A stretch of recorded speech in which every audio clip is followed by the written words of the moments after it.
नमस्कार दोस्तों, आज मैं अभी आप सभी को करवा चौथ की कहानी या कथा सुनाने वाली हूँ। बहुत समय पहले की बात है।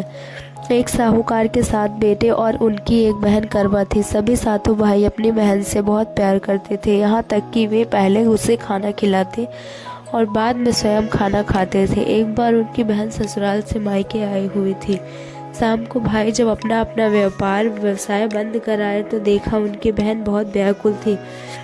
सभी भाई भोजन करने के लिए बैठे और अपनी बहन से खाना खाने के लिए आग्रह किया, लेकिन बहन ने बताया कि आज उसका करवा चौथ का निर्जला व्रत है। वह खाना सिर्फ चंद्रमा को देखकर उसे अर्घ देकर ही खा सकती है। चूँकि चंद्रमा अभी तक नहीं निकला है,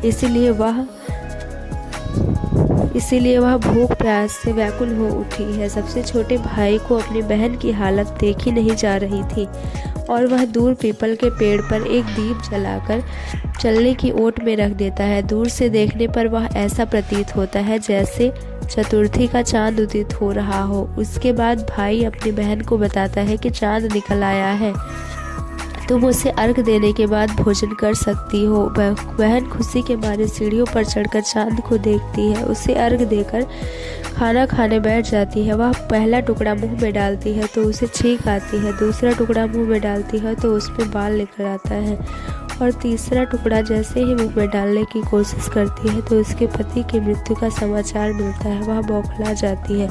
उसकी भाभी उसे सच्चाई से अवगत कराती है कि उसके साथ ऐसा क्यों हुआ। करवा चौथ का व्रत गलत तरीके से टूटने के कारण देवता उससे नाराज हो गए हैं। उन्होंने ऐसा किया है। सच्चाई जानने के बाद करवा निश्चय करती है कि वह अपने पति का अंतिम संस्कार नहीं होने देगी और अपने सतीत्व से उन्हें पुनर्जीवन दिला कर रहेगी। वह पूरे 1 साल तक अपने पति के शव के पास बैठी रहती है, उसकी देखभाल करती है। उसके ऊपर उगने वाली सुई नुमा घास को वह एकत्रित करती जाती है। 1 साल बाद फिर करवा चौथ का दिन आता है। उसकी सभी भाभियाँ करवा चौथ का व्रत रखती हैं।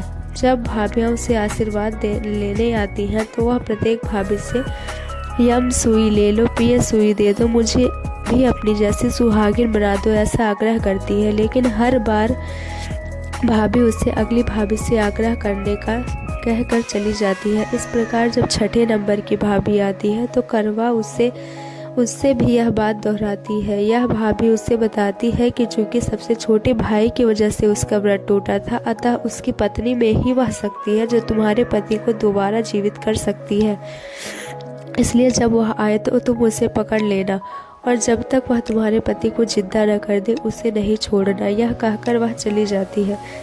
अंत में छोटी भाभी आती है। करवा उससे भी सुहागन बनने का आग्रह करती है, लेकिन वह भी टाल मटोल करने लगती है। इसे देख करवा उन्हें जोर से पकड़ लेती है और अपने सुहाग को जिंदा करने के लिए कहती है। भाभी उसे छुड़ाने के लिए नोचती है, घसीटती है, लेकिन करवा नहीं छोड़ती है।